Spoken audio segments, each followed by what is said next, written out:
Can we be witnessing a new world order in the making? Leaders of the 5 BRICS nations have invited another 6 countries to join the alliance. Argentina, Egypt, Ethiopia, Iran, Saudi Arabia and the United Arab Emirates could become members next year, creating a bloc of desperate nations spanning a range of geography and economic development. South African President Cyril Ramaphosa announced the decision on the final day of the BRICS summit in Johannesburg after hosting the leaders of Brazil, India and China. In the meantime, Nigeria's Vice President Kashim Shettima was also at the summit's closing session, representing President Bola Tinubu. During his address, he said Nigeria is looking forward to working closely with BRICS members and other regional alliances to foster partnership that sustain growth. Take a listen. We have consensus on the first phase of this expansion process, and other phases will follow. We have decided to invite the Argentine Republic, the Arab Republic of Egypt, the Federal Democratic Republic of Ethiopia, the Islamic Republic of Iran, the Kingdom of Saudi Arabia, and the United Arab Emirates to become full members of BRICS. The membership will take effect from the 1st of January 2024. The prevailing theme of this summit, BRICS and Africa, partnership for mutually accelerated growth, sustainable development and inclusive multilateralism, resonates as a compass guiding the trajectory of the world. It underscores the profound realization that the cornerstone of stability within our intricate multipolar landscape lies in fostering developmental partnerships. Your Excellencies, the disruptive events of the past and present years have rendered emerging economies and many developing countries vulnerable, leaving them in search of beneficial alliances. But I assure you that Nigeria is committed to shaping and fortifying the global framework and governance concerning all major international issues, particularly in the fields of economics, finance, environment, climate change, bridging the digital divide, adopting a comprehensive strategy towards debt alleviation, addressing food and energy insecurities, instituting post-pandemic recovery measures, and fostering financial inclusion within developing countries. Your Excellencies, the international global governance structure to which we currently adhere was established prior to the independence of the African continent and many countries in the global south. So it's indeed imperative to reform global governance to align with the realities of today's world and to acknowledge the necessity for partnerships that ensure shared prosperity, inclusivity, and sustainable development. Your Excellencies, the trajectory of President Tinubu's economic reforms and diplomatic alliances is intended to attract investments and partnerships to Nigeria, while aligning with international and regional cooperation that corresponds with the government's objectives. The new government, which began less than 3 months ago, is examining the variables and evaluating the scope and level of regional and global cooperation to pursue in order to establish Nigeria as a desired friend and partner. The government's final decisions will be determined once our ongoing in-depth discussions within the Economic Advisory Council, the National Assembly, and the Executive Council are concluded and adopted. Well, Nigeria's Vice President Kashim Shettima speaking about the possible future of Nigeria with other BRIC nations. Well, for more on this, I'm joined live from our Lagos studios by Dr. Victor Okhai. He's a global affairs analyst. Dr. Okhai, good to see you and thanks for your time.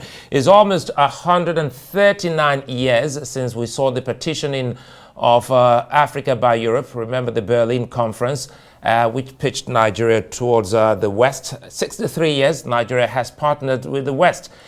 What do you think about Nigeria's future, knowing full well of the benefit that South Africa is getting from the BRIC nations? Well, thank you very much for that question. Apparently, we were one of the 40-some countries that applied to be members of BRICS. So clearly, it's something that we desire as a nation and that we would desperately want. As you know, the world shifted from bipolarity, which lasted between 1945 and 1989 with the collapse of the Soviet Union, to a unipolar system dominated by the US. What you now see is a situation where we're moving into a multipolar system now, where the whole world, you can have a choice, basically. Unlike in the past where, as a country, if anything happens, because there was just one dominant power, you could be sanctioned. And you can see from the character of, or the makeup of the BRICS nation, and even the new countries that have been admitted, countries like, they have so many things in common, except for perhaps South Africa. But if you look at countries like Iran, China, Russia, Saudi Arabia, and the rest, these are people who have been browbeaten into falling in line, and both economically and in terms of security. For Nigeria, we need to be able to align with the new world order, if you ask me, because what has happened before has not really benefited us. It is unfortunate that we are always slow in taking decisions. I recall that on this same station, a while back, while the African Continental Free Trade Agreement was being negotiated, whereas Nigeria should have been at the table from the beginning, we were foot dragging, and then we started playing catch up later. Something we should have been right at the head of, so that we can dictate. Now, South Africa can decide when Nigeria can come in, and obviously they are now positioning themselves as a leader in the continent. So this is something that is desirable for us. I mean, if you look at one of the things that has destroyed our economy, as you and I know, is this issue of, if you recall, IMF with its conditionalities, from the time of Babangida, and then you talk about the World Bank, and all the structural adjustment policies that never really benefited us, but rather, caused our economy to plummet southwards. But now we can have, with the New Development Bank, you can see that they have no such conditions. They give you loans without determining how you must run your economy, or what conditions you must meet, or whether it must be, friendly in certain areas or things that they want you to do, which may not have anything to do with finance or economy. So I think that for us, whether we like it or not, is a way to go. We'll have to bid our time and hope that we can lobby to join, so that we have an alternative to just being victims of what the West has always been to us, dictating to us how we should rise, sit, sleep, or walk. Well, Dr. Okhai, I think it's a big point you just raised, and if you don't mind, I want you to speak to this foot dragging, because Nigeria formally applied to join the BRICS nation since 2015. I can't quite hear you. Please, could you speak louder?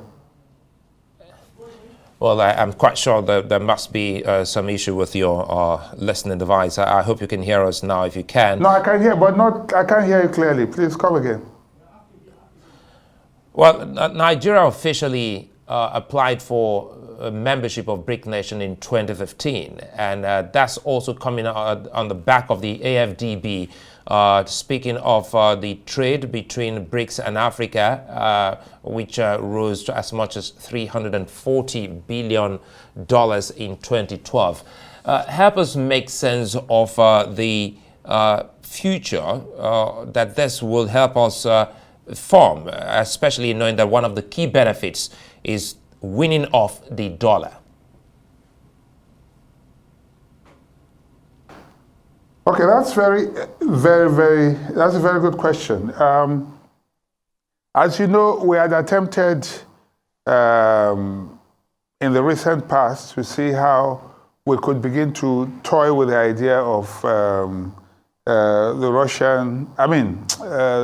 the Chinese currency, which shows clearly that the dollar is like some sort of yoke on our neck. We had toyed with the idea, but we probably did not handle it properly. We also toyed with the idea of the echo, but as usual, we were not proactive. We allowed the French take the carpet from under our feet. I think that it is important for us to be responsive and proactive in matters such as this. If we are able to win ourselves off the dollar, it would do us a lot of good. I see a situation where, if you look at what the BRICS countries are planning now, the BRICS plus, as the case may be at the end of the day, de-dollarization may not happen overnight, but they are also very smart. They know the world is watching, and so they've asked their finance ministers to go and sit down and work on it away from prying eyes. In the meantime, and this is something that the world can also begin to look at again, and we have been doing it, if you like, the issue of some sort of trade by barter. We do it in Nigeria, where we pay some of our debts, with petroleum and all that, and that's part of it. If we're able to do that, it will help us a lot. The Americans, as you know, because the dollar is their currency, they can afford to print as much as possible. The dollar is no longer backed by any gold. There's nothing backing it. It's just printing it, so it continues to enrich that country at the expense of other countries, and that is not healthy for us at all. We keep owing and owing and owing in a currency that does not have any backing. But if we are able to join BRICS, for instance, then we have better negotiating terms, we have better trading terms, and we have better partners. We have partners. The good thing about BRICS is that in of itself, it is almost self-sufficient. If you look at, they can trade among themselves without really looking at outside. You will see manufacturing there, there's commodities there, there's oil there, there's nearly everything you can think about. So for them, it's something that is going to be very beneficial, and that is something which we need as well. We have had our opportunities with the ECHO. We blew it. We were not proactive, or we probably didn't have put our acts together. And what we need to do right now is see how, I don't see us lobbying South Africa, because the truth is, it serves their best interest for us not to be in it right now, so that they can be the leaders. But we'll have to begin to talk to countries like maybe Egypt, maybe Saudi Arabia, UAE, when they do come in, talk to China, and Russia, China especially, that is open, to admitting more members. It's time for us to begin to lobby countries like that to see how, and for Russia as well, they'll be happy to have us in, because it would mean that will be less, if you like, oil for the other countries from the West, and negotiating, it will put them even in a stronger position. One thing that we have common to all of us is being bullied by the West, suffering sanctions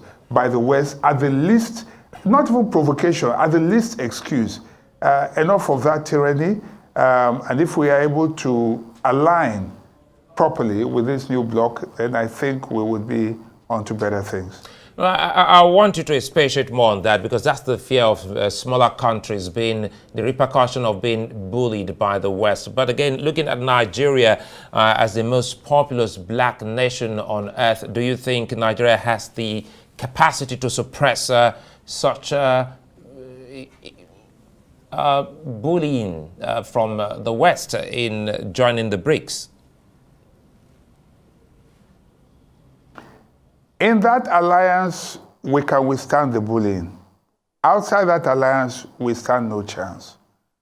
Within that alliance, if there's any sanction from the West, it will be, right now, if you check, without the plus in the BRICS already, you can see that, that first of all, the almost nearly 40% of the world is, in terms of population, is already in BRICS. And in terms of economy, about 1/3 of the economy of the world, the GDP of the world is with the BRIC nations. And within the BRICS, I talk about self-sufficiency.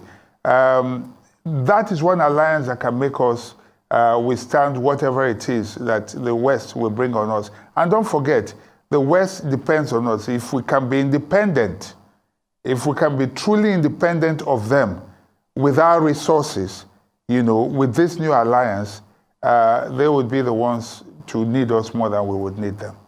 Dr. Okhai, let's close on this. Looking at the plans and policies of President Tinubu and the presentation of Vice President Kashim Shettima, you would see that some of the key things of BRICS aligns with the plans of the president: attracting new investment, boosting mutual trade, securing strategic commodities. Do you see Nigeria joining the BRICS nations in the next couple of months? I think the problem we've always had, I hope that changes very soon, or it changes from the way, going forward. The problem we've had is that we've always stood the best chance, we've always had the best chance at, for instance, being a permanent member of the UN. We had that chance, but it was the leadership that didn't, the kind of leadership we had at the time that was a problem for us. With the BRIC nations, I don't know. I don't see any reason why we shouldn't have been there, although I have my suspicion. I don't have any proof, but I didn't think it was in the best interest of South Africa for us to be there just yet. I listened, what Shettima said and all that. For us, we need to have a voice, to be a voice in the room. We cannot be negotiating from outside. We may align with what they believe in, and what they believe in may align with our trade, economic, and foreign policy. But it's not the same thing because we are outsiders. It's like what we are with the G7. That's a core group. We cannot be playing from outside. We need to be on the table. When these decisions are taken, we cannot be talking about what they are doing being their policies being the kind of things that or that they are in alignment with government's policy. No, we must find a way to not only be at that table, but to sit on that table and take decisions. I think that that's what we should be working towards right now if we truly want to benefit, not just from there, but also have better negotiating power, when we trade globally. The BRIC as a group is a very strong economic bloc right now, and they have better negotiating power than Nigeria just standing alone, especially in the midst of a fractured ECOWAS right now, which, as far as I'm concerned, is no longer one single unit because of what has happened in recent times. Dr. Victor Okhai, many thanks for your time.